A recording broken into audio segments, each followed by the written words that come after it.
Que se vaya grabando. Vamos a ver. Eso es, ya está el simbolito, ya sale ahí el mensaje. Y nada más. Bueno, pues tenéis la aplicación. Compartir vuestra presentación y cuando queráis. Vale, ¿la compartes tú, Gonzalo, que yo no tengo el PowerPoint? Sí.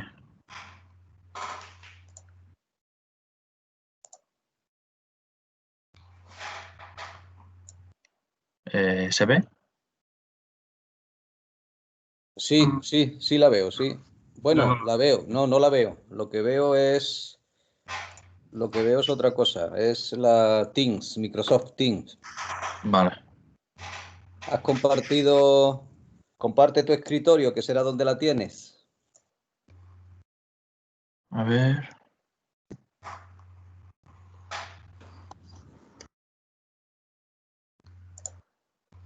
Vale.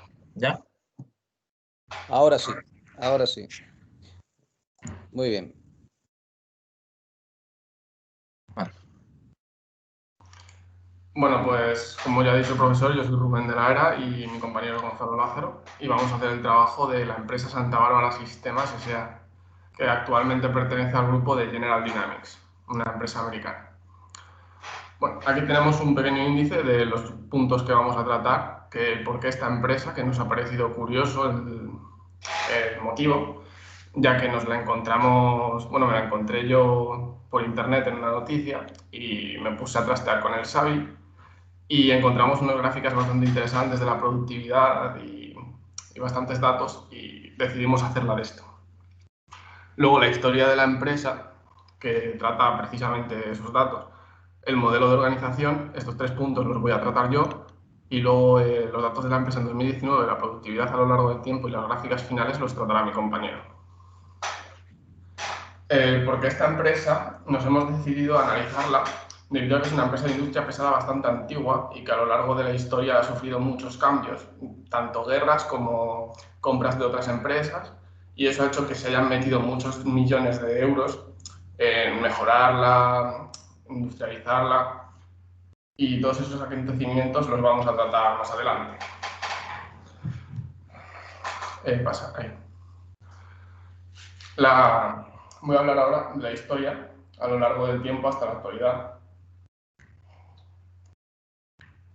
Ahí tenéis un pequeño, bueno, un par de imágenes que son los productos más famosos que hacen, así como las 3 fechas más importantes.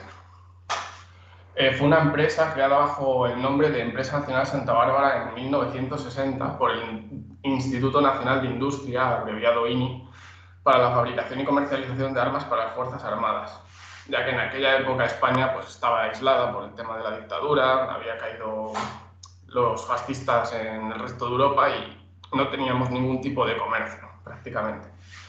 El primer presidente de la empresa nacional fue un teniente general. En 1963, Santa Bárbara contaba ya con 2 fábricas de armamento ligero, 2 de cartucherías y espoletas, una de armamento pesado y otra de pólvora y explosivos.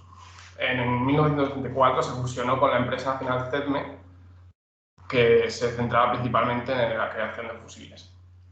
En 2001, durante el gobierno de José María Aznar, la empresa estadounidense General Dynamics compró la empresa nacional por 831,9 millones de pesetas. En aquella época era bastante dinero. La empresa pasó a llamarse Santa Bárbara Sistemas y aquí fue el momento en el que la General Dynamics invirtió muchísimo dinero para actualizar las instalaciones, fabricar piezas de armamento pesado más modernas, como partes de M1 Abrams, que son el vehículo más moderno de Estados Unidos, lanchas de desembarco. Pasó a ser realmente una empresa eficiente. Actualmente la empresa Santa Bárbara Sistemas se centra en la fabricación de fusiles de asalto, que son ese que tenéis ahí, que creo que se llama G36E o algo así. Los BMR M1, que son los de la derecha, y también se centra mucho, que esto me llama la atención, en vehículos de la época de la guerra de Vietnam y de la guerra de Corea, modernizarlos para poder ser utilizados actualmente, ya que son tecnología obsoleta. No sé. Voy a hablar también del modelo de organización, que utiliza un modelo de organización de just in time, justo a tiempo. ya que todos estos procesos están pensados para evitar cualquier tipo de desperdicio de tiempo, materiales y coste. Lo que nos lleva al siguiente tema a tratar, que es una empresa basada en diseño por proyecto. ¿Qué quiere decir esto? Pues que quiere decir que esta empresa no produce en altas cantidades sin tener proyectos o compradores. Esto viene a decir que la empresa produce lo que le piden, para evitar así el almacenamiento de carros de combate, lo cual necesitaría muchísimo espacio y gastaría muchísimo dinero en almacenamiento, además que se oxidarían y el mantenimiento sería muy caro. Por eso hemos supuesto que tiene un modelo de organización de justo a tiempo para no desperdiciar ningún tipo de dinero en el mantenimiento o el almacenaje.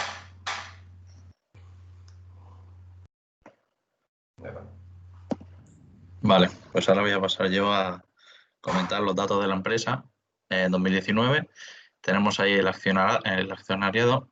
Actualmente, pues la empresa General Dynamics posee el 100% de las acciones. En cuanto a facturación, facturó en 2019 un total de 630.947 euros. Tuvo unos beneficios de 439.387.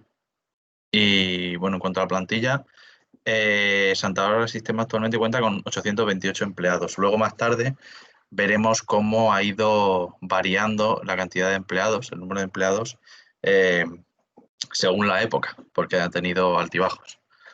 Y bueno, tenemos ahí las divisiones que son la fabricación de vehículos militares de combate y fabricación de armas y municiones, y así como explosivos. Vale, ahora vamos a hablar de la productividad a lo largo del tiempo. Aquí tenemos la primera etapa importante, compra de la empresa por General Dynamics. Aún así, hemos decidido analizar las diferentes productividades de la empresa a lo largo de ciertos años concretos de su historia, donde se han producido los acontecimientos más destacables y que más han influido económicamente en ella. Todos los datos utilizados, así como los gráficos en los que nos hemos apoyado para realizar el trabajo, los hemos tomado de Savi.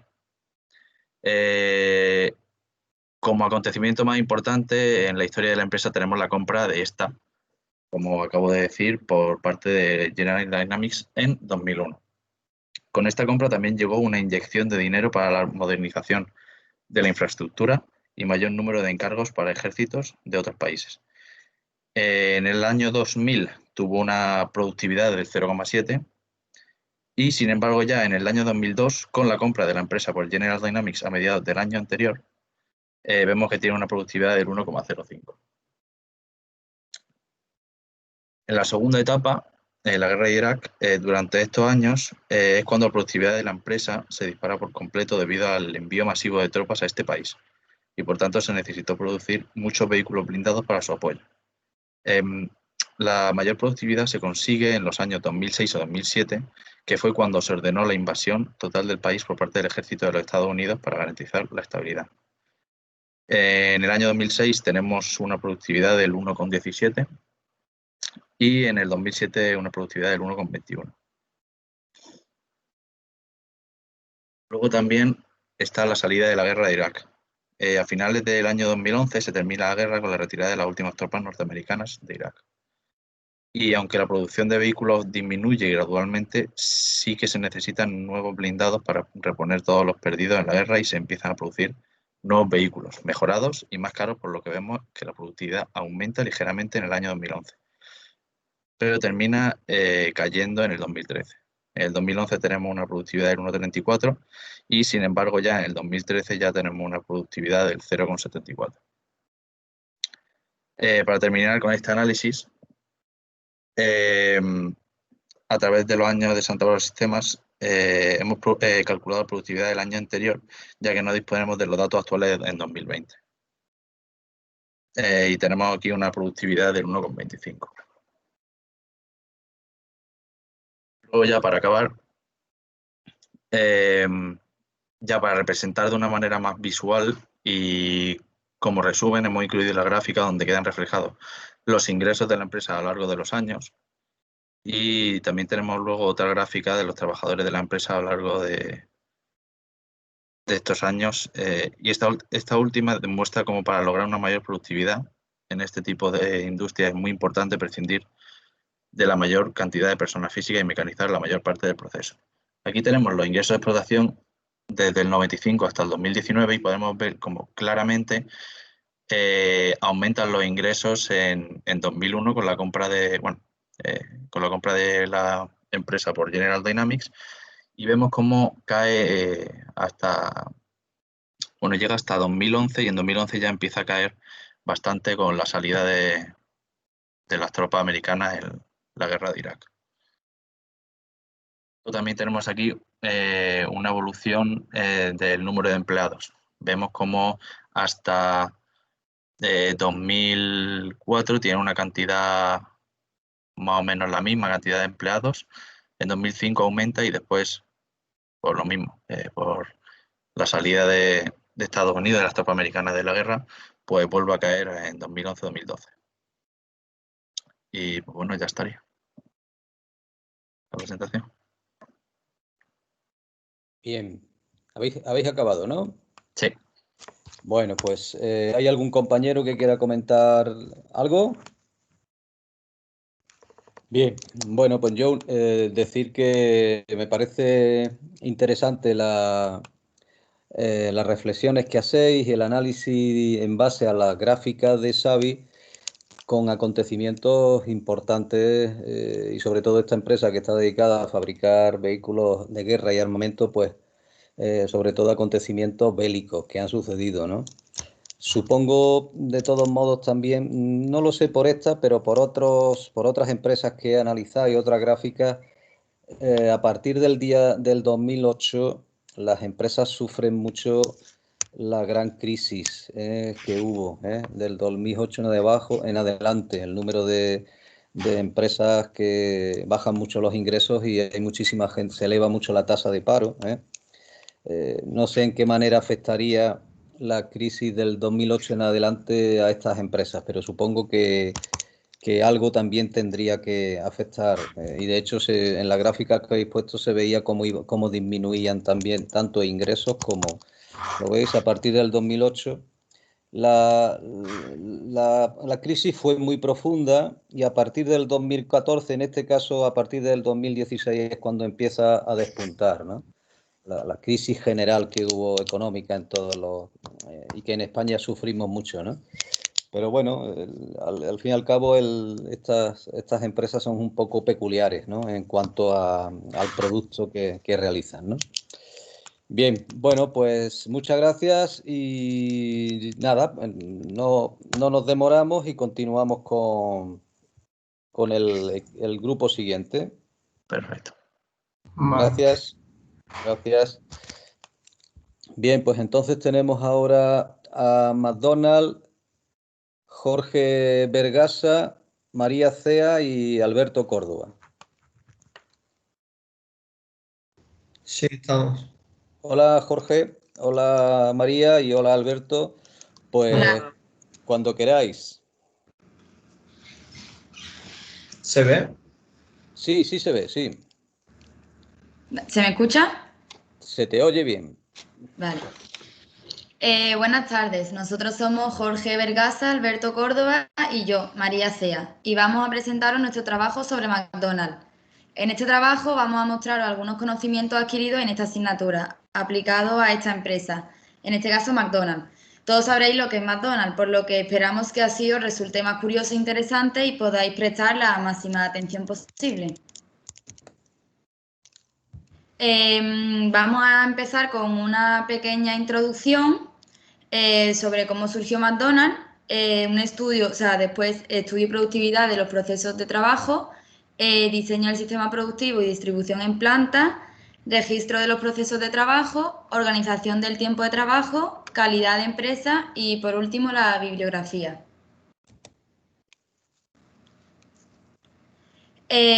McDonald's es una franquicia de restaurantes de comida rápida estadounidense. Atiende aproximadamente a unos 68 millones de clientes por día, en más de 36.000 establecimientos de 118 territorios.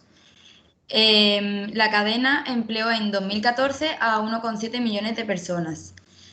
Cabe destacar que hay 3 personajes fundamentales, que son, por un lado, los hermanos Richard y Maurice, Dick y Mac McDonald, y por el otro, Ray Kroc. A los 2 primeros se les puede atribuir el concepto de comida rápida, ya que fueron quienes supieron darle la forma a esta idea. Pero gracias al tercero,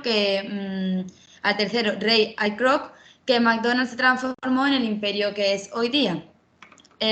Como documento de apoyo, hemos visto la película El Fundador para ver de forma más directa y visual pues, los inicios de la empresa y su evolución hasta el momento actual.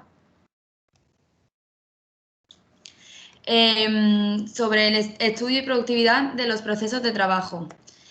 Sabemos que el objetivo de los estándares de productividad de una empresa es ahorrar recursos durante el proceso productivo para que puedan ser reasignados a otras tareas o simplemente se conviertan en un beneficio para dicha empresa.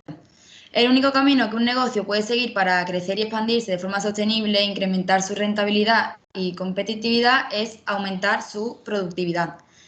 Entonces nosotros, por medio de la base SAVI, de datos SAVI que hemos aprendido en clase, hemos recopilado los datos necesarios para calcular la productividad de McDonald's y Burger King, que son ambas pioneras en el sector de la comida rápida, para así ver cuál es la más productiva y cuál podría ser la causa que marque la diferencia entre ambas empresas. Entonces nos gustaría que echaseis un vistazo a la tabla que hemos adjuntado, unos segundillos que vamos a comentarla.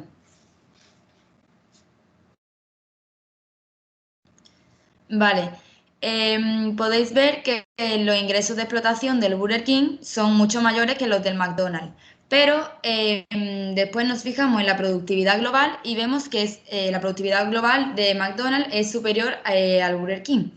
Entonces, la productividad parcial de mano de obra de McDonald's hemos calculado que es un 67,95% mayor.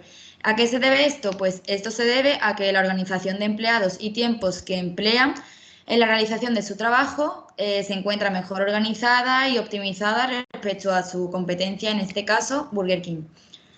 Después, la productividad parcial de materiales, dotaciones de amortización de McDonald's es un 54,36% superior.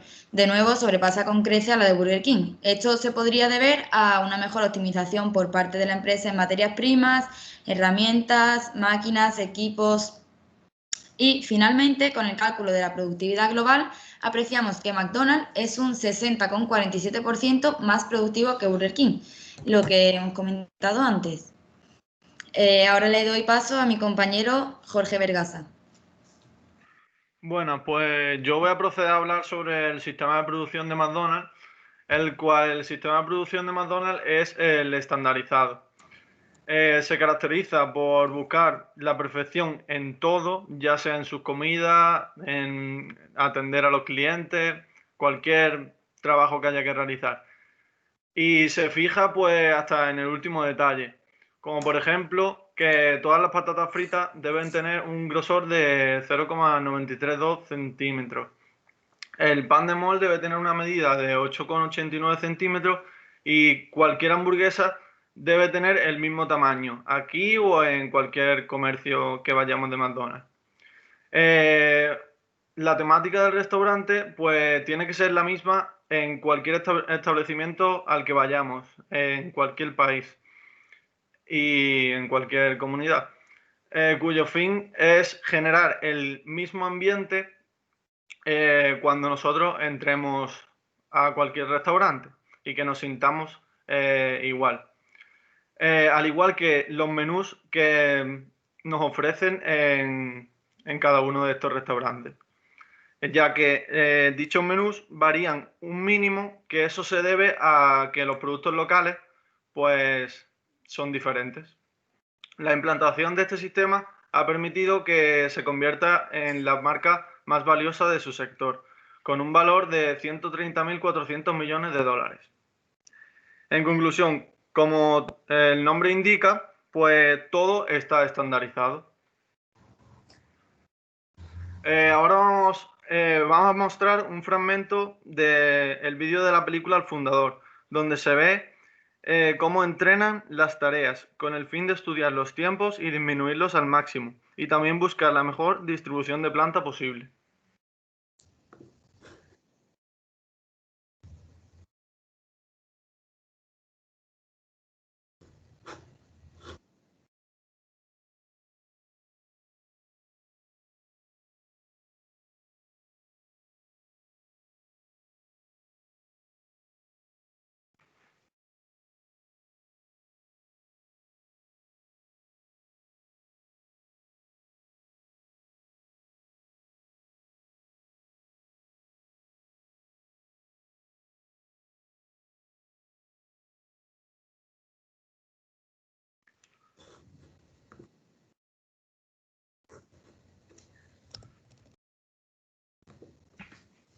Ahora vamos a proceder a hablar un poco sobre la distribución en planta. Como se puede ver en la imagen, pues esto es la distribución en planta de una línea de producción de una hamburguesa de ternera, donde se puede ver la disposición de cada uno de los empleados y la forma que sigue. Empezando por el pedido que llega en pantalla, cocina, y hasta el final, que es donde está el dependiente que se lo da al cliente. Como se puede ver, cada uno de las tareas pues tiene sus tiempos. Todos los tiempos están estudiados y estipulados. La distribución en planta que hemos visto anteriormente es en forma de U, en la cual se caracteriza por las siguientes características. La reducción de las distancias entre los equipos proporciona una gran flexibilidad para adaptarse a los cambios de la demanda. Donde comienza el proceso es también donde acaba. Con esta disposición conseguimos que cada uno de los puestos de trabajo pues convierta sus entradas en salidas y viceversa. Gracias a esta distribución conseguimos evitar colisiones entre el personal y con eso aumentamos la seguridad laboral, que es un aspecto muy importante. Es muy fácil controlar los posibles desequilibrios que puedan producirse dentro de la planta, ya que cualquier problema que retrasa la salida de un producto es fácilmente detectado debido a su visión que tenemos sobre esa distribución. Y esto concretamente pues sigue el modelo japonés Pokayoke, el cual dice que hay que detectar cualquier error posible dentro de un sistema de producción. Facilita la comunicación también y la cooperación entre los trabajadores, ya que están físicamente muy cerca unos de otros. Pero es un aspecto que hoy en día, con respecto al COVID, es un inconveniente, ya que tiene que existir una distancia mínima entre personas. Y finalmente yo voy a hablaros sobre la implementación de tecnologías para colas de espera, ya que las tecnologías hoy en día pues suponen un aspecto bastante importante en cualquier restaurante, cualquier industria, y McDonald's concretamente pues es algo que tiene muy estudiado. Nos ha parecido curioso hablar un poco sobre las tecnologías que cada día más se incorporan a cualquier equipo de trabajo, concretamente McDonald's con los llamados kioscos. Dichos kioscos digitales pues aumentan la eficiencia a la hora de pedir, al igual que la satisfacción del consumidor. Y esto consigue también reducir la formación de colas.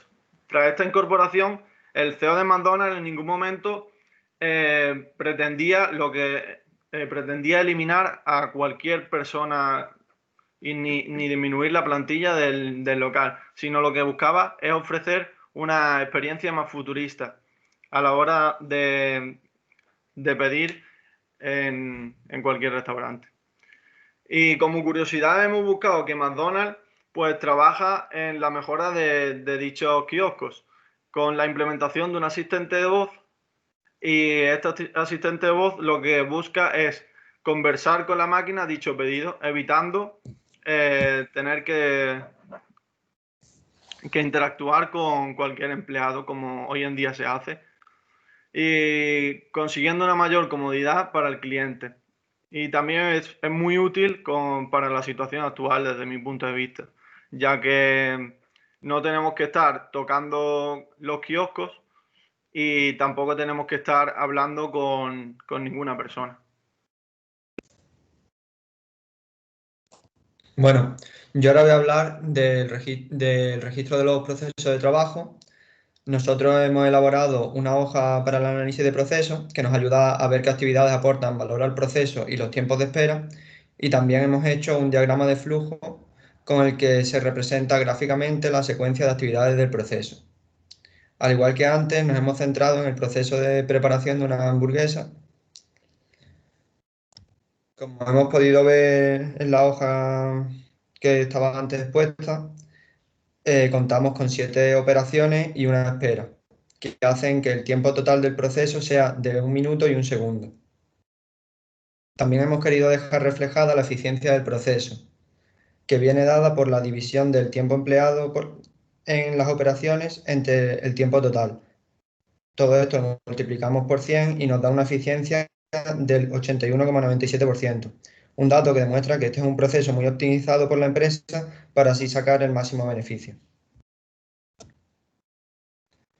Este es el diagrama de flujo del que hablaba antes y como podemos ver es otra manera de representar el proceso, pero centrándonos en quién realiza cada acción, no tanto en los tiempos que se tardan ni qué tipo de acción es, si operación, espera, etc. Como vemos, se trata de una cadena directa y no hay paso atrás en esta línea, lo que hace que sea un proceso tan eficiente. A continuación, hemos tratado la organización del tiempo de trabajo y hemos propuesto una organización de los turnos de trabajo para uno de los restaurantes de McDonald's. Para ello hemos supuesto una carga de trabajo equivalente a 10 trabajadores, que estarán contratados a razón de 40 horas semanales. Otro dato con el que contamos es que el restaurante abre de 8 de la mañana a 12 de la noche, es decir, 16 horas al día, lo que implica que tendremos 2 turnos de trabajo. Para calcular cuántos trabajadores necesitamos en la plantilla, calculamos las horas disponibles y las horas a cubrir y las igualamos, como se puede ver aquí que hemos hecho. Finalmente obtenemos que son necesarios 28 trabajadores, por lo que cada día descansan 8 de ellos, mientras los otros 20 trabajan en 2 turnos. Esta es nuestra propuesta para los turnos de trabajo y nos hemos centrado principalmente en que los trabajadores puedan disfrutar de 2 días de descanso, de sus 2 días de descanso seguidos y que no tengan distintos turnos durante una misma semana, ya que creemos que de esta forma podrán rendir mejor. Ahora os dejo otra vez con María, que va a hablar sobre la calidad de la empresa. Acerca de la calidad de la empresa, hemos decidido no adentrarnos mucho, ya que es un tema muy extenso y hemos preferido hacer hincapié en otros temas que nos han resultado más interesantes. Pero hemos querido puntualizar que McDonald's cumple con la norma ISO 9001, que es una norma internacional que tiene en cuenta las actividades de una organización. Esta norma se concentra en la satisfacción del cliente y en la capacidad de proveer productos y servicios que cumplan con las exigencias internas y externas de la organización. Por último, hemos puesto una bibliografía de donde hemos sacado la información de dicho trabajo y esperamos que os haya resultado interesante y que os haya gustado. Muchas gracias. Pues muchas gracias Jorge, María y Alberto. La verdad que habéis hecho un muy buen trabajo, muy amplio. Habéis metido estudio y productividad de procesos de trabajo, consulta en SAVI, sistema de producción, distribución de planta, colas de espera, registro de procesos de trabajo, organización del tiempo y calidad. Es un trabajo muy completo, muy completo. Me parece muy interesante y os felicito. Además, habéis acompañado también la bibliografía y por lo que he visto está también otra cosa que dimos en clase de interés para vosotros, para vuestro futuro, ¿no? Como estudiantes o incluso profesionales a la hora de redactar trabajo. Me parece muy bien, muy interesante, os felicito. Venga, vamos a pasar a los siguientes compañeros, a los de IKEA, Álvaro Sánchez Cortés, Alejandro Urbistondo, Manuel Suárez y Jorge Roca. Hola, buenas tardes. Muy buenas tardes. Voy a compartir yo pantalla, ¿vale? Vale, de acuerdo. ¿Quién eres? Manuel Suárez. Manuel Suárez, sí, ya te identifico. Vale, ya te veo. Cuando quieras. ¿Se ve? Vale, pero Sí, voy a empezar hablando yo, que soy Alejandro Urbistondo. Alejandro empieza. Bien, de acuerdo. Pues cuando queráis, Alejandro. Vale, pues en primer lugar, buenas tardes a todos.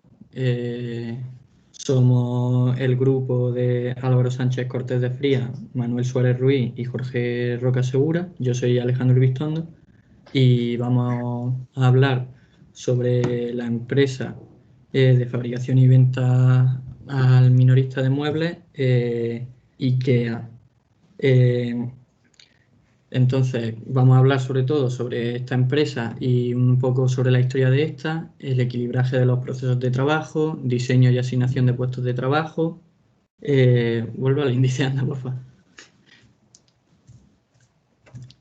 Y organización de tiempo de trabajo, fenómenos de congestión en el trabajo, sobre todo nos vamos a centrar en las colas de espera, que es un carácter muy importante de la empresa, el estudio y la productividad de los procesos de trabajo y calidad en los procesos de trabajo y luego una conclusión final.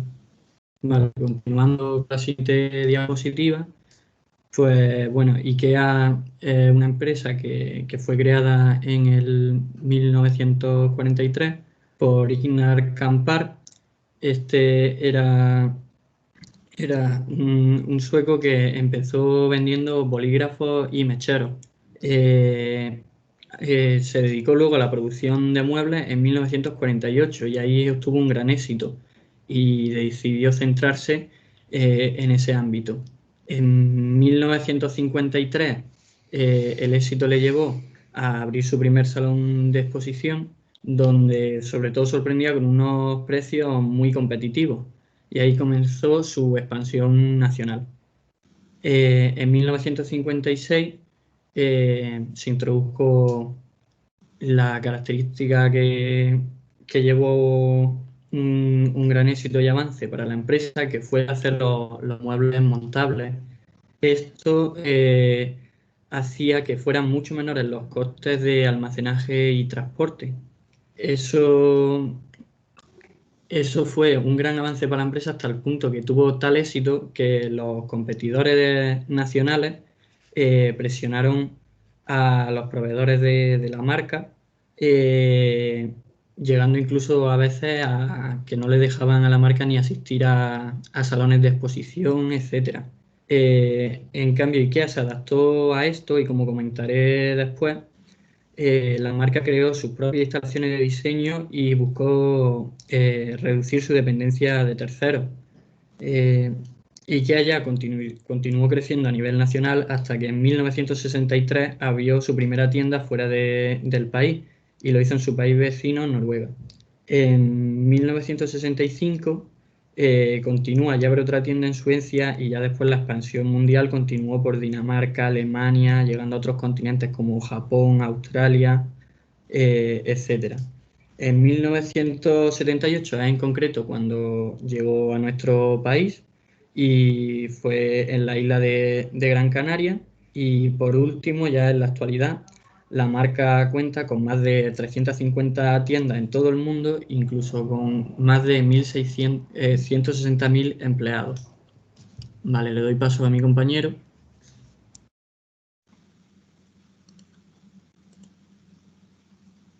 Bueno, pues yo voy a hablar sobre el equilibraje en los procesos de trabajo. Lo voy a explicar un poco en términos generales y después lo voy a aplicar a la empresa IKEA. La línea de producción es la sucesión de puestos de trabajo donde se realizan tareas según un orden para obtener finalizado el producto o servicio. Se representa mediante el gráfico que vemos en la pantalla. Los elementos de la línea de producción son los siguientes: contenido de trabajo del producto o servicio, que se define como la suma de tiempo de tareas; el flujo productivo, que es la cantidad de producción por tiempo; el tiempo de ciclo, que es el tiempo que tarda en salir una unidad de producto de la línea; tenemos el número de etapas de la línea, que luego definimos como el número de fases que tiene la línea de producción; y por último, el desequilibrio de cadena, que es el tiempo que se pierde en procesamiento de tareas de la línea por la falta de armonía en el funcionamiento.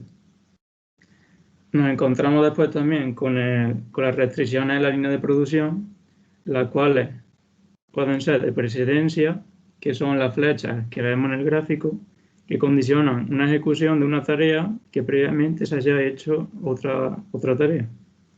Tenemos restricciones zonales, que son los números romanos que vemos en el gráfico, en la ejecución de tareas en puestos de trabajo determinados por la necesidad de utilizar una máquina, herramientas o un equipo de trabajadores. Y por último, las restricciones posicionales, que son limitaciones de espacio en la línea de producción. A continuación, el proceso de fabricación en IKEA es el siguiente. En primer lugar, diseño del producto por ordenador. Seguimos con los elementos complicados de ensamblar, son desechados. Después se hace un prototipo de cada mueble.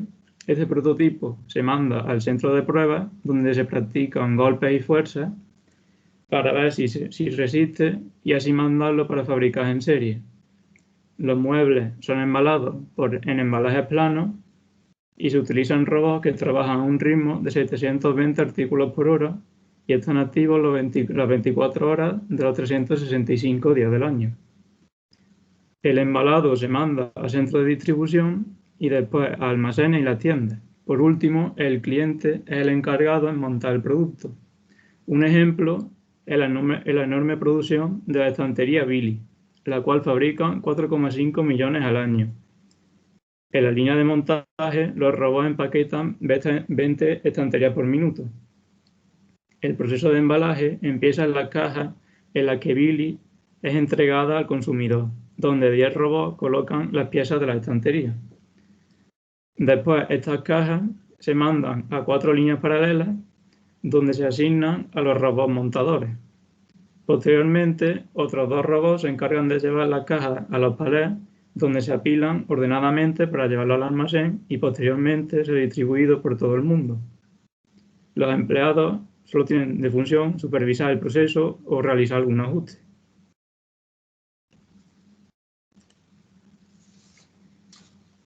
En cuanto al diseño y asignación de los puestos de trabajo, podemos decir que es una función administrativa que delimita el contenido del puesto de trabajo. El diseño está basado en el modelo PPO, que significa persona, puesto y organización, y busca la mayor consonancia posible entre ellos. Actualmente, con la pandemia, ha hecho que muchos trabajadores practiquen el teletrabajo y no tengan que desplazarse a la empresa. Es un modelo de trabajo que probablemente adquiera una gran importancia en el futuro y sea muy habitual. Actualmente, las tecnologías son muy importantes y el trabajador necesita saber utilizarlas a la perfección y sacar el máximo provecho. En IKEA, la línea de montaje está encargada casi en su totalidad por los robots. Esos robots hacen un trabajo anteriormente realizado por personas, solo que ahora son mucho más eficaces. Los puestos de trabajo de IKEA se dividen en logística y cadena de suministro, alimentación y restaurante, relación con el cliente, venta y comercial, decoración y visual merchandising, ventas por internet, business, consumer insight and analytics, liderazgo y gestión y por último personas y cultura.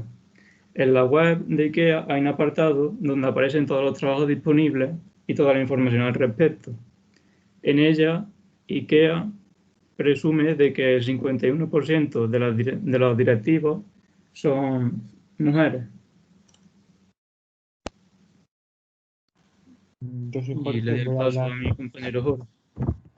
Vale, soy Jorge, voy a hablar de la organización del tiempo de trabajo y los turnos, que es una parte importante de la planificación comercial de IKEA.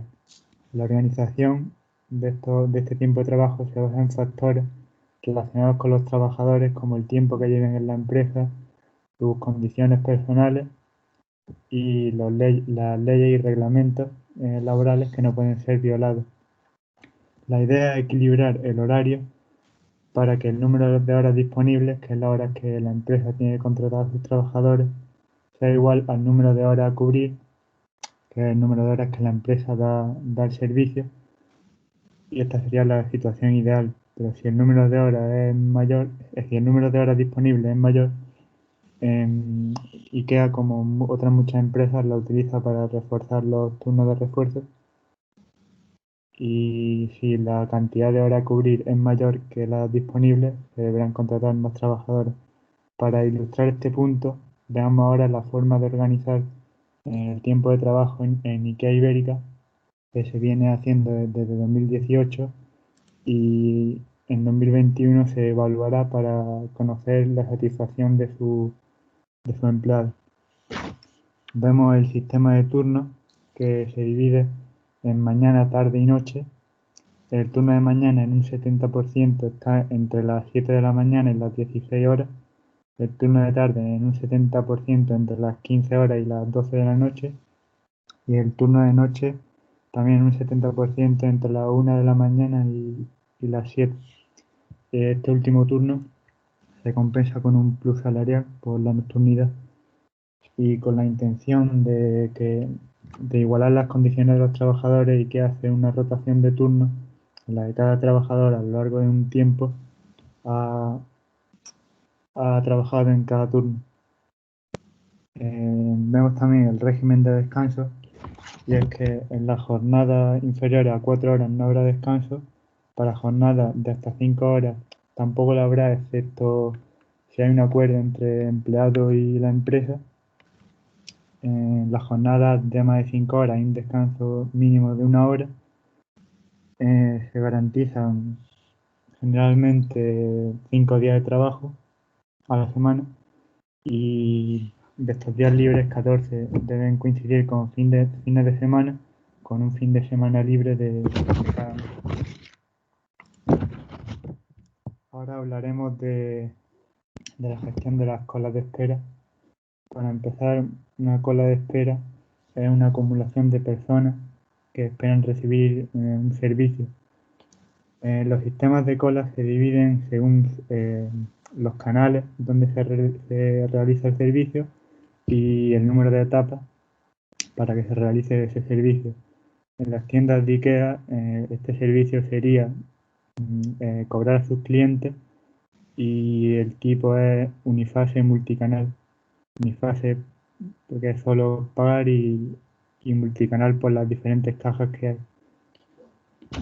Uno de los aspectos que presenta más problemas en las tiendas son las colas de espera, porque generan insatisfacción en los clientes.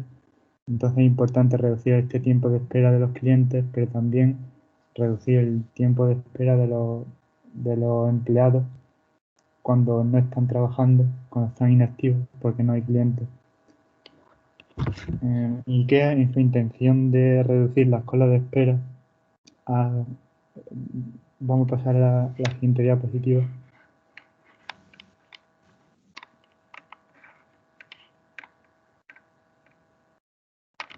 La siguiente diapositiva es con la que vamos a seguir.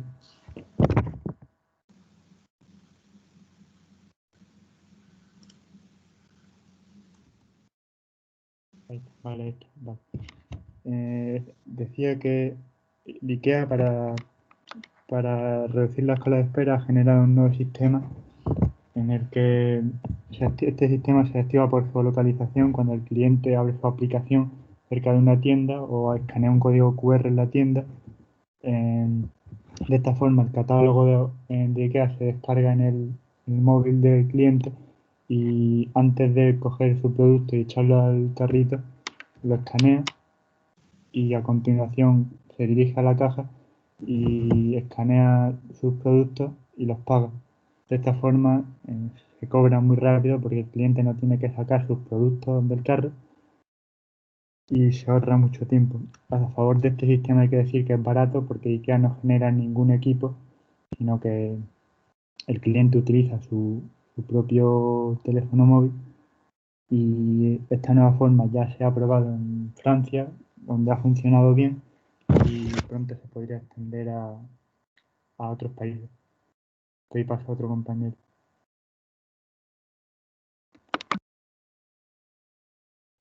Vale, continuando con el análisis de cuentas y productividad, donde nos hemos apoyado en la herramienta Savi. Concretamente estos datos son del año 2019. Vemos que la productividad es de un 25%. Esto es una buena productividad, aunque IKEA quiere aumentar en España este valor, ya que se compara mucho con el mercado italiano o el alemán, que son mercados parecidos al nuestro, donde son mayores que en nuestro país. Como he comentado antes, las claves del éxito de la empresa ha sido su continua expansión. Si pasamos a la siguiente diapositiva, pues podemos ver que el aumento de empleados año tras año ha ido aumentando. Hablando sobre los empleados, como ha dicho mi compañero antes, el sueldo medio es de unos 1.536 euros, pero todo está sujeto a muchas bonificaciones de turnos extra, turnos nocturnos, etcétera.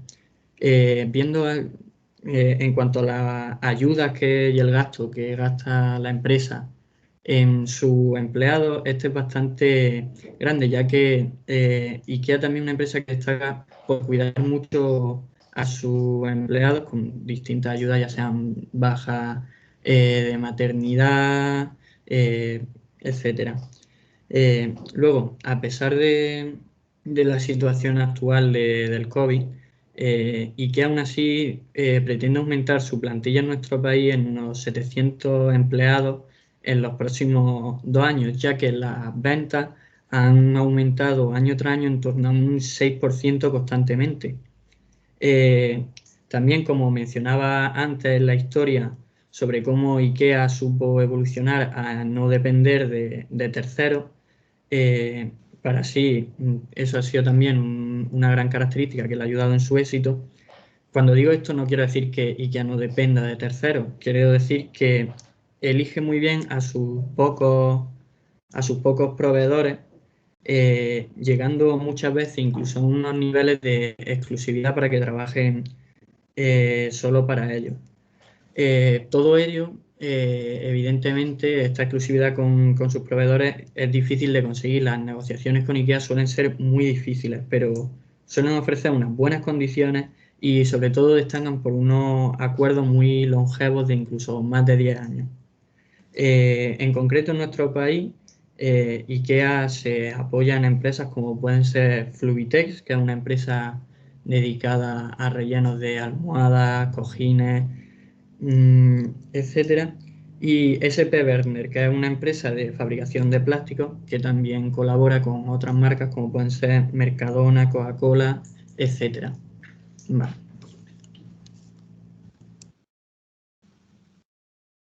Bueno, como podemos ver en esta diapositiva, lo primero que uno se puede llegar a pensar es cómo consigue IKEA estas cifras tan buenas. Se basa principalmente en su estrategia competitiva basada en el liderazgo de costes. Esto incluye principalmente, por ejemplo, el ahorro de montaje y transporte, en la que, como todo el mundo sabe, son los propios consumidores los encargados de transportar los muebles hacia su domicilio y también son ellos mismos los que lo montan. Todo ello conlleva unos márgenes de beneficio que aproximadamente entre el 16 y el 17%.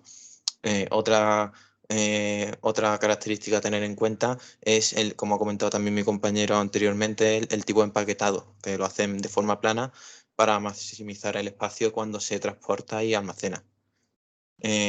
Como se puede ver en la siguiente diapositiva, vamos a empezar a detallar la estrategia del liderazgo de costes.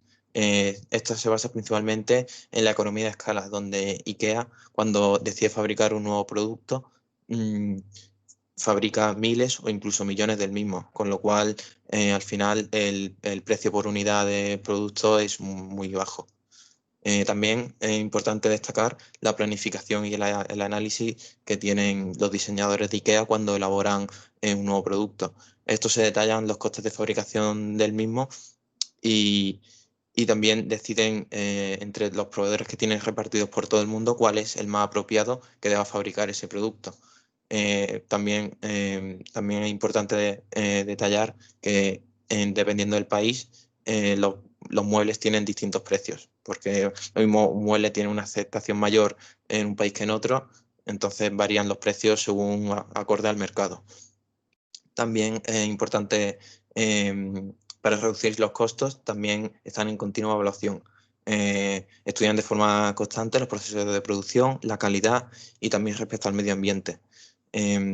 tienen contacto directo con las fábricas y entre ellos estudian de forma conjunta cuáles son los puntos a mejorar en los puntos mencionados anteriormente. Por último, destacar la ubicación donde normalmente IKEA sitúa sus tiendas, que suelen ser a las afueras de la ciudad, donde el coste del terreno es mucho menor.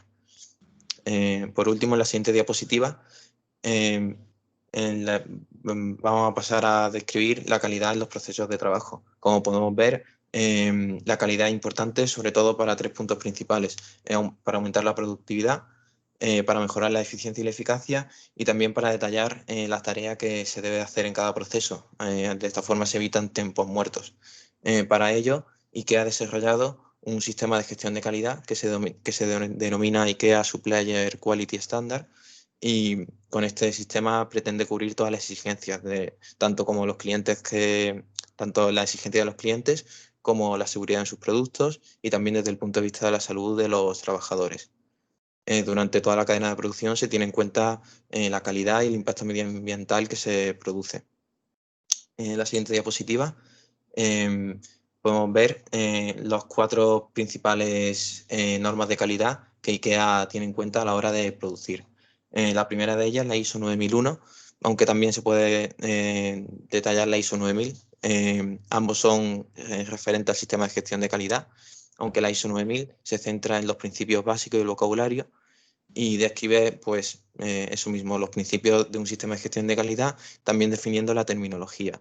La ISO 9001 se puede decir que engloba a la 9000 y determina los requisitos mínimos para que un sistema de calidad sea eficiente.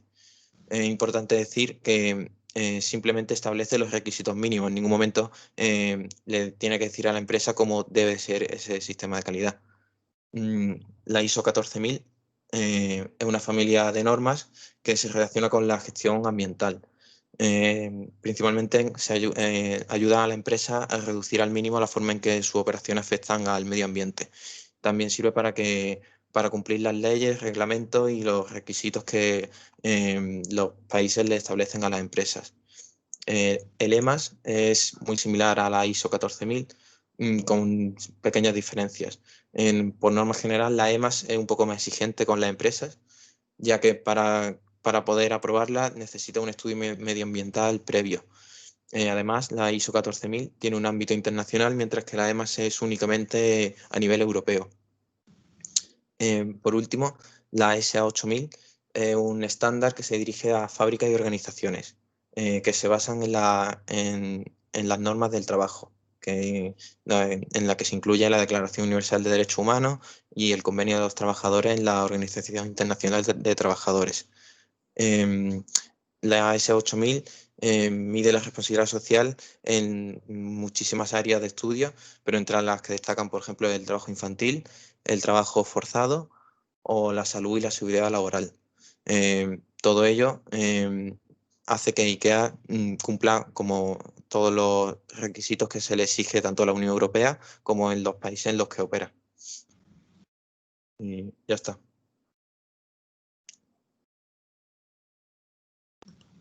Pues muchas gracias, muchas gracias. Habéis hecho un trabajo muy completo. La verdad que hubiera sido interesante que hubierais puesto la última diapositiva con la bibliografía que habréis consultado, que seguro que ha sido muy interesante. He visto en una diapositiva que poníais en la segunda, no sé si era la última, efectivamente el EMAS, que es el Reglamento Europeo sobre Sistemas de Gestión Medioambiental, es más estricto, va un poquito más allá que la ISO 14001 de Sistemas de Gestión Medioambiental.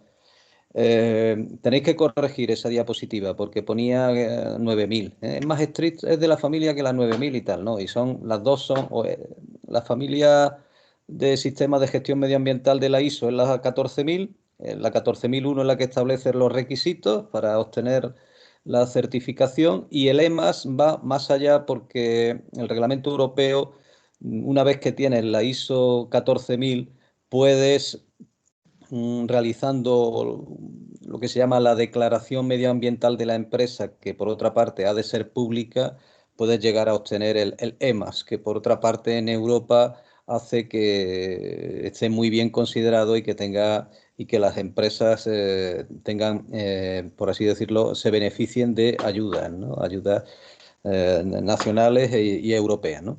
Por lo demás, muy bien. Os felicito, habéis tocado muchos palos, muy interesantes todos. Sirve también un poco de repaso para el resto de los compañeros de cosas que hemos visto. Muy interesante. Y nada más. Pasamos a los siguientes compañeros de Reciclaje Olmedo. Bueno. Hola. Hola, buenas tardes. Sí, el primero no te he oído muy bien. Sí, porque estaba tapado. Creo que ya se me oye bien, ¿no? Sí, parece que estás ahí metido en algún sitio, ¿no? Hace como redundancia o... Pero vamos, que se entiende muy bien. Cuando queráis.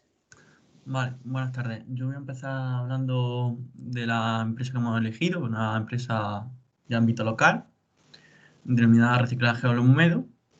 En ella, en el trabajo, hemos realizado un análisis económico para conocer la posición en la que se encuentra actualmente la empresa frente a otra de tamaño y ámbito parecido. También hemos hecho una esquematización y una elaboración de los procesos que se elaboran en esta empresa de tratamiento y reciclaje, debido a que tiene varias líneas diferentes y varios puestos de almacenamiento.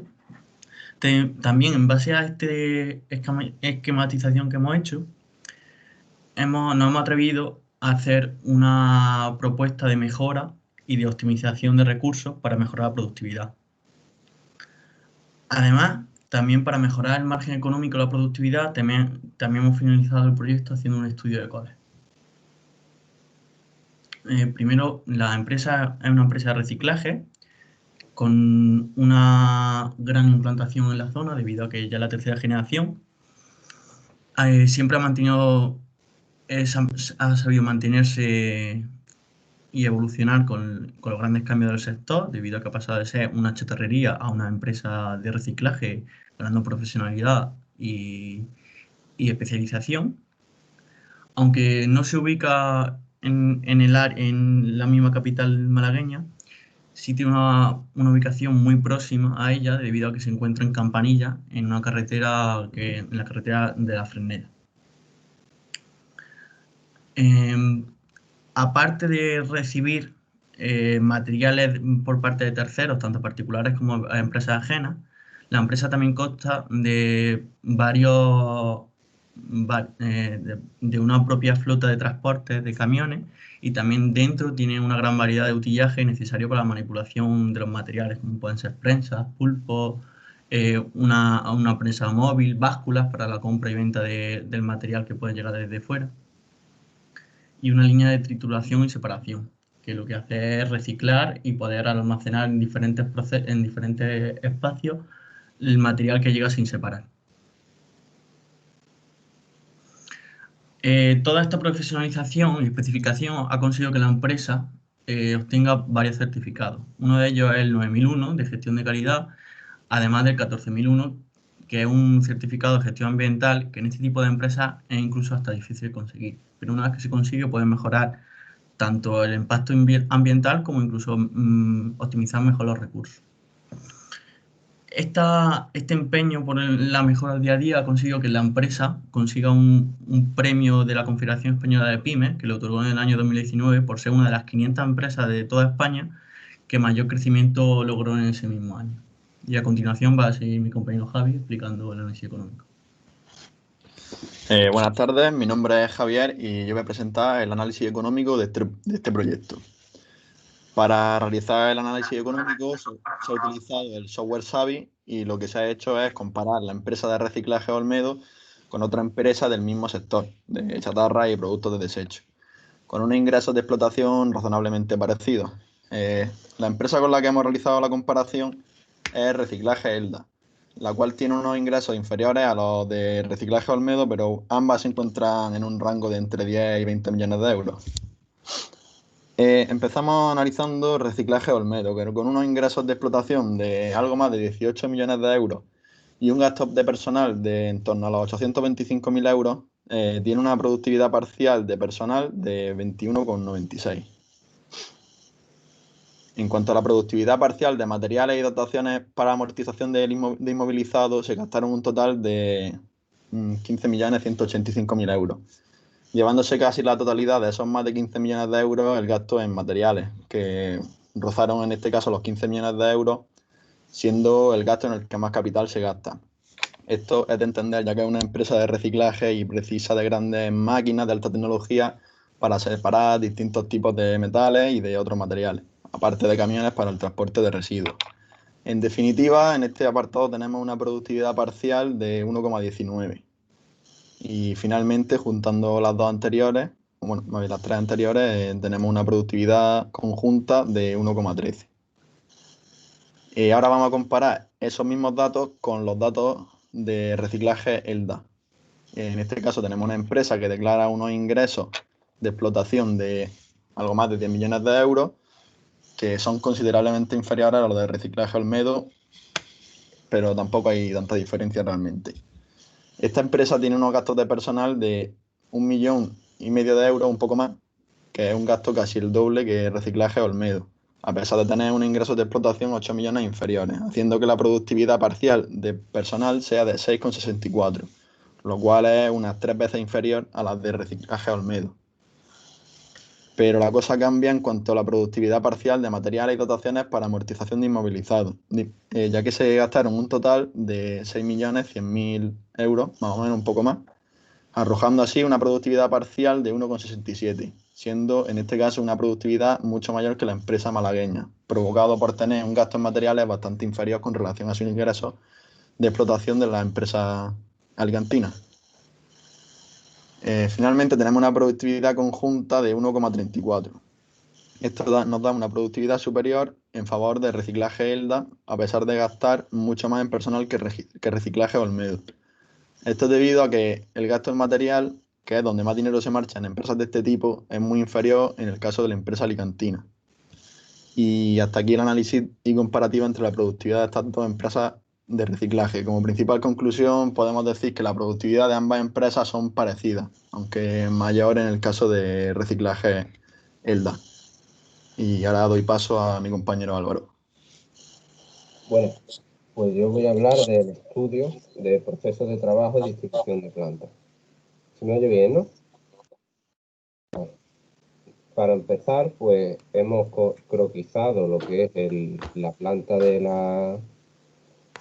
la planta real, la hemos croquisado en los distintos puestos de trabajo que hay, aquí está la leyenda, aquí está todo, digamos, hemos idealizado toda la planta un poco y hemos representado aquí los diferentes procesos de trabajo. Aquí hemos puesto en la presentación los más importantes. Para ello tenemos aquí 4. Uno de los más importantes sería el de nivel de usuario, que parte de aquí, digamos, esta es la única entrada de la empresa, y viene, pesa el vehículo, se vacía, va a los distintos puntos de trabajo, va todo el material que lleve, batería, hierro, aluminio, lo que lleve, se vuelve a pesar y la diferencia de peso se tramita a la oficina, recibe sus ingresos y se va. Entonces, esto es a nivel de usuario. Después hay una parte de triaje, que se llama así, sería aquí que es la que hacen los empleados. Aquí hay trabajando unos 10, 12 empleados y están constantemente clasificando, separando, llevando a sus distintos puestos de trabajo. A lo mejor llega una lavadora, la descuartiza, aquí va el motor, aquí va la parte de hierro, aquí va la parte de aluminio. Entonces es un proceso que constantemente se está produciendo y como vemos pues hay grandes distancias, no hay traslado, hay que atravesar la carretera que parte de la fábrica y eso sería por parte de triaje. Por parte de aluminio es un proceso que quizás es el que más se ve perjudicado por la división de la empresa. Tenemos de triaje, pasa a distintos fuertes de aluminio, aquí estaría a la planta de procesado, que si volvemos hacia atrás, vemos aquí, es esta. Como vemos, aquí se ven los trabajadores, es una planta de 3 pisos, muy grande, maneja mucho. Pues esta es la que está aquí, y de aquí se reparte a esta zona. Hay bastante distancia, casi a diario va una cuba o dos llena de aluminio hacia aquí, y es un proceso que está bastante mal hecho, pero no puede hacerlo mejor, por así decirlo. Después tenemos la parte de hierro, que es el porcentaje de mayor volumen que tiene la empresa. Ellos, digamos que iría aquí una masa, yo he estado personalmente en la empresa y es enorme, de hierro, donde va a las distintas, va a la trituradora, empaquetadora, cizalladora, en función de cómo lo requieran las condiciones, se procesa el hierro. Va aquí, esto es una báscula, aquí se carga y saldría por esta, como repito, única puerta de acceso, donde si vemos los procesos, aquí tenemos los análisis más representativos, pues el hierro, por ejemplo, salen al día 6-7 camiones como mínimo de 40 toneladas, 280.000 kilos al día que se mueve de hierro, que es bastante grande para camiones que muchas veces no pueden maniobrar y tienen que salir por esta puerta marcha atrás y dificultando y paralizando los distintos procesos. Si hay un usuario aquí que está pesando, tiene que apartarse para que salga el camión. Eso también se ve en aluminio, los distintos, como sale una vez al mes, unos 300.000 kilos, son unos 2 camiones, 3, depende de cómo vaya. Cobre, vienen unos 2 trailers mensuales que estarían por aquí y por ahí, y las baterías, que las baterías es esto. Aquí igual, un camión viene semanalmente a recoger baterías y también tiene la única puerta de acceso.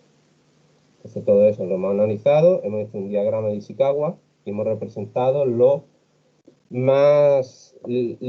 principales problemas que tiene esta empresa para hacer la redistribución de plantas. Las distancias, todo muy separado, las empaquetadoras están desperdigadas, se ven aquí una, aquí otra. La seguridad es bastante peligroso porque hay muchísimo movimiento de maquinaria, la carretera es bastante problemática, es estrecha, pasan muchos vehículos, todo eso se ve repercutido en la carretera. Es un problema evidente, está dividiendo una empresa y no es coherente.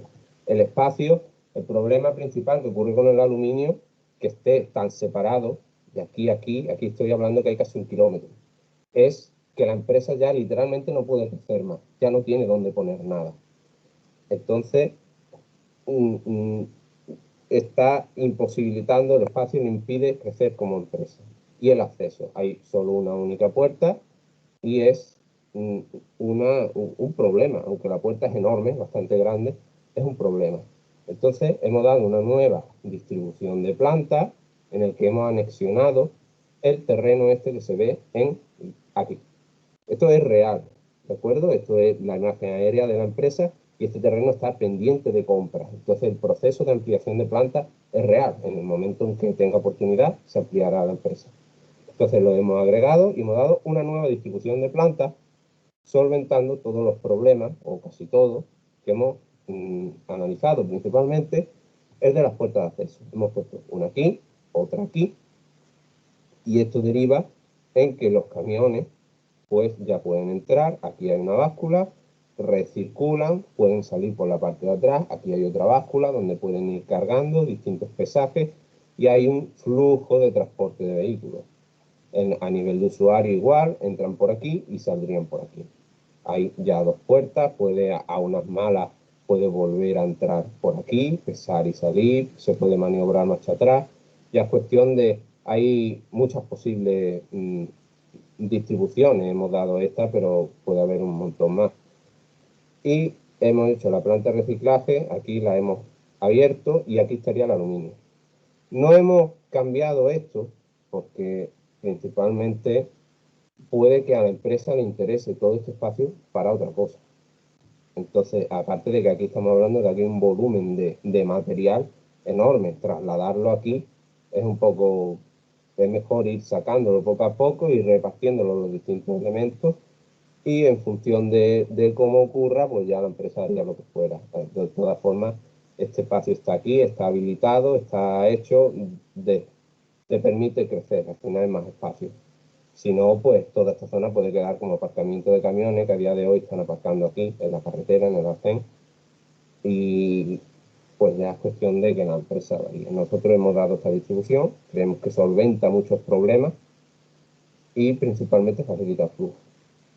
Y hemos hecho, por terminar, un pequeño estudio de cola, donde no hemos ido, estuvimos de 9 a 12, 11, estuve allí tomando tiempo de cuánto tardaban, cuánto venían los usuarios a medir, ¿no? Y la idea es, aquí hay una báscula que es destinada, una báscula pequeña para los usuarios, y es, ¿trae cuenta poner aquí otra báscula en paralelo para medir? Nos preguntamos eso. Y una vez miramos, medimos y vimos que los tiempos son bastante grandes. Además, yo personalmente los he sufrido y te puedes pegar allí más de 1 hora esperando. Y colas de 4 o 5 coches que están aquí amontonándose con la carretera para arriba y para abajo. Esta carretera tiene un flujo de coches bastante grande y de camiones y es peligroso.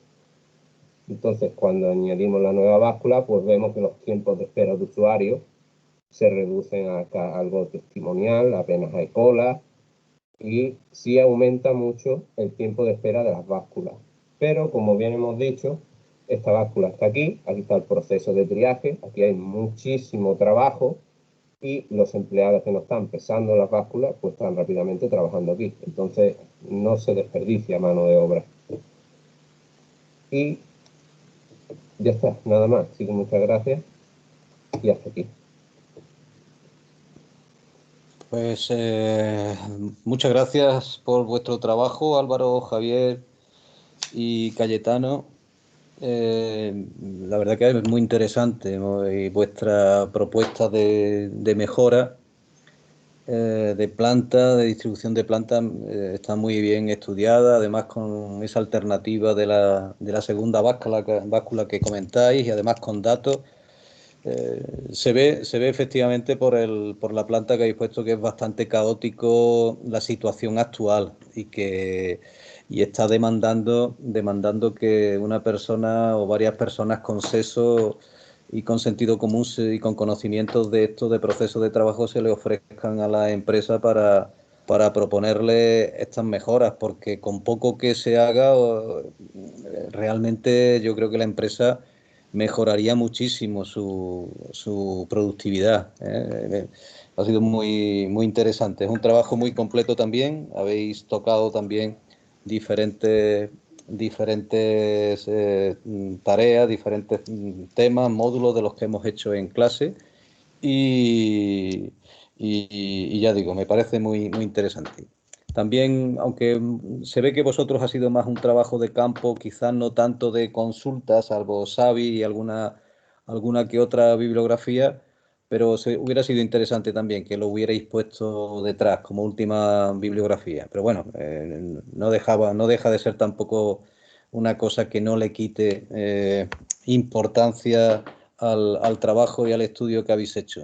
Os felicito y enhorabuena por vuestra presentación.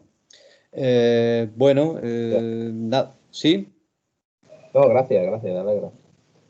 Bien, nada, decir que continuaremos el próximo día con los trabajos que nos quedan.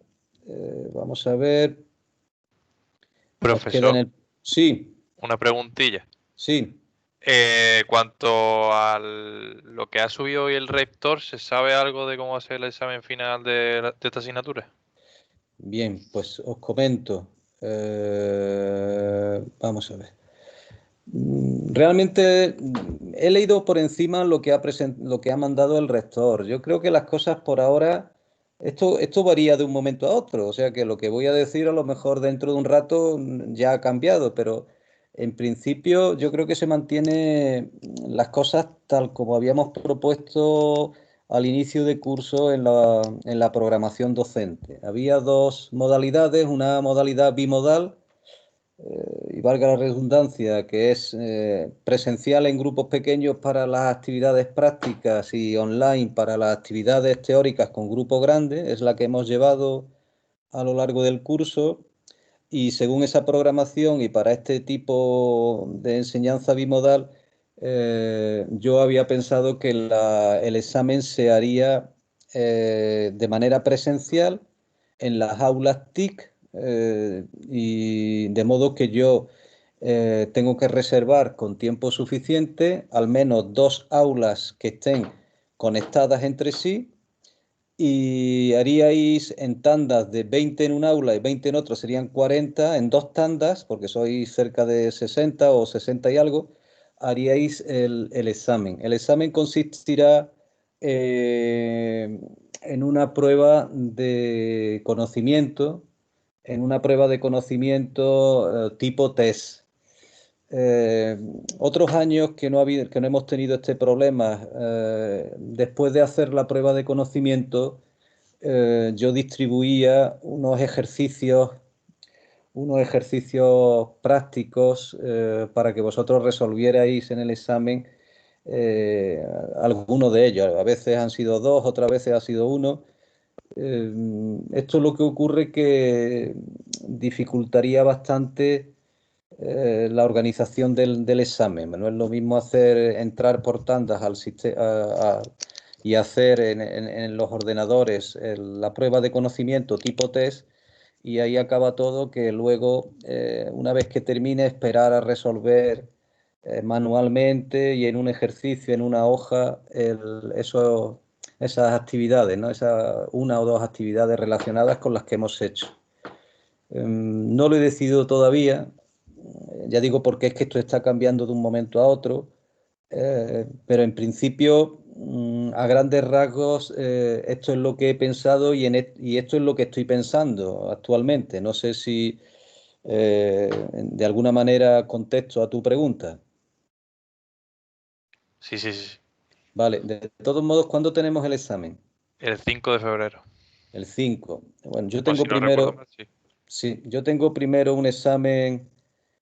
Yo tengo un examen primero el día 27 de gestión de calidad en tercero, y ya digo, lo mismo de aquí a un rato empeora la cosa y dicen que prohibido todas las actividades presenciales, pero yo en principio tengo reservado para gestión de la calidad de tercero de organización industrial 2 aulas, la 7 y la 8, y el examen va a consistir en una prueba de conocimiento en los ordenadores, en las clases de informática, y son más también, igual que vosotros, más de 60, de modo que los distribuiré en 2 tandas. Esa es mi idea. Vamos a ver si puede ser. Si no pudiera ser así, porque la evolución de la pandemia fuese a más y las normas que nos obliguen a no hacerlo presencial, pues tendría que ser online. Pero en principio, si no existe ese cambio de criterio, esa obligación de hacerlo online, yo me gustaría hacerlo, ya digo, en 2 tandas, en 2 clases anexadas una a la otra, que yo puedo estar, vosotros estáis distribuidos, 20 en una clase, 20 en otra, cada uno en su ordenador, accedéis, tenéis la prueba de conocimiento, y esa prueba de conocimiento serán 30, 40 preguntas, las resolvéis en 25, en 30 minutos, y una vez que lo habéis terminado, pues una vez que pasa el tiempo, entraría la segunda tanda, se desinfectan los teclados, las cosas y tal, entran igualmente ellos a hacerse un cuestionario, y cuando acaba su segunda tanda de 20, y en fin, del resto, pues acabaríamos. Esa es la idea que tengo.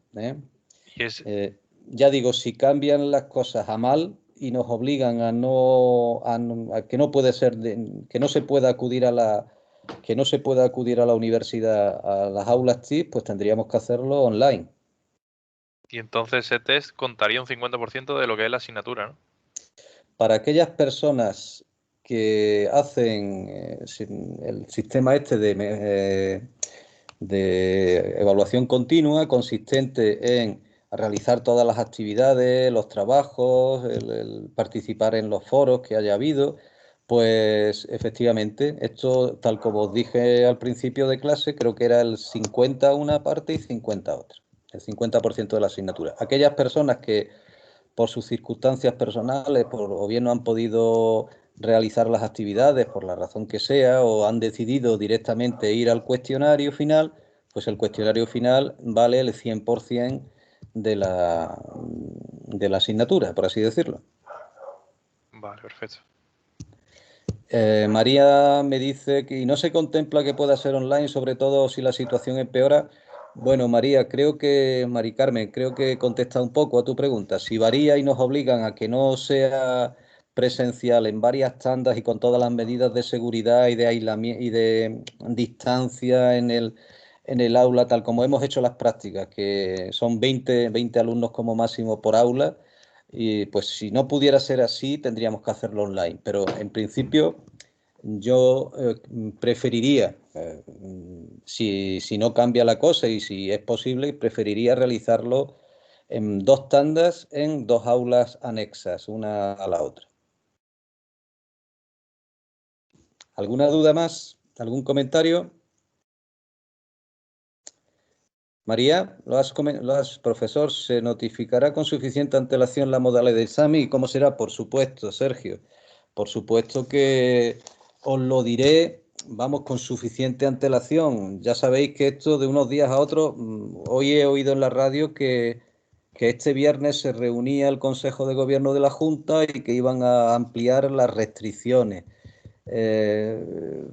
Pues en principio tenemos que estar sujetos a esta variabilidad, ¿no?, en las decisiones que se toman, pero que por supuesto bueno, cumpliendo la normativa, cumpliendo las restricciones que pongan, lo notificaríamos con tiempo suficiente para que las personas, para que vosotros sepáis qué es lo que tenéis que hacer, claro.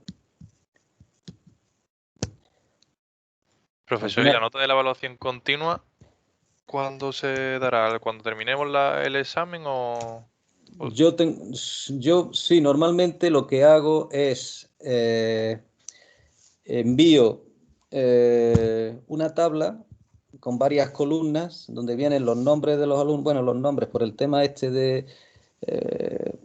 sí, me parece que el nombre, o si no el nombre, el carnet de identidad ahí un poco medio, no todos los números, en fin, por el tema este de privacidad. Y luego incluyo varias columnas. Una de las columnas sería el tema de la puntuación de todas las actividades que se hayan hecho, sumadas hasta un máximo de un 50% como máximo, y luego la nota del examen con un máximo de hasta un 50%, y por último la columna final con la nota final provisional.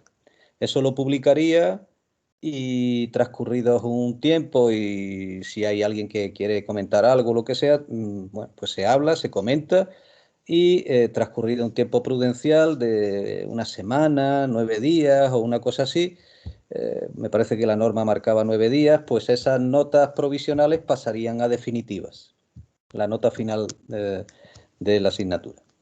Vale, vale. Bien. ¿Alguna cuestión más? Bien, bueno, de todos modos, ya digo, si no os acordáis ahora o se os olvida y más adelante os acordáis, pues nada, me mandáis un correo, como muchos compañeros me están ahora, ya que llegamos a temas de necesitamos nota mínima en el final.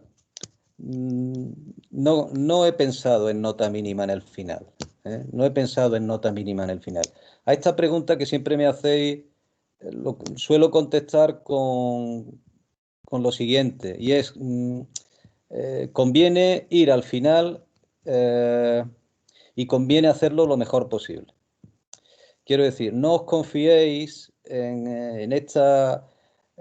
una ilusión de decir, bueno, pues como yo he hecho todas las actividades, yo tengo tal, pues con nada que estudie un poquito, saco tanto en la nota final y ya he alcanzado el 5 en el examen final. No hagáis esa reflexión, es un consejo.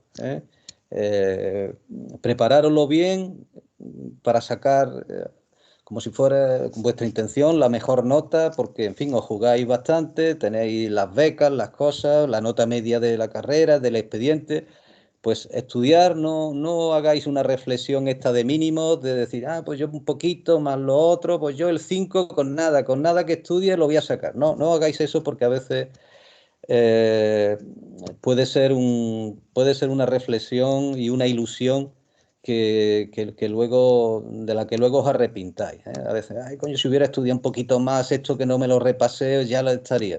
Entonces, yo digo, conviene, a pesar de las actividades y que las hayáis entregado todas y que probablemente las tengáis bien hechas o estéis al tanto, y mira, pues yo de eso creo que voy a tener una nota, voy a estar sobre el 4 en las prácticas, en la evaluación, el día a día, en fin, pues nada, con nada que haga lo otro voy a tener, con nada que saque un 1, con nada que saque un 2 voy a estar aprobado. Yo no haría esa reflexión, ¿eh? Yo, como digo, iría no a unos mínimos, sino intentar siempre ir a los máximos, y no pequéis de confianza, ¿eh? Os lo digo por la experiencia de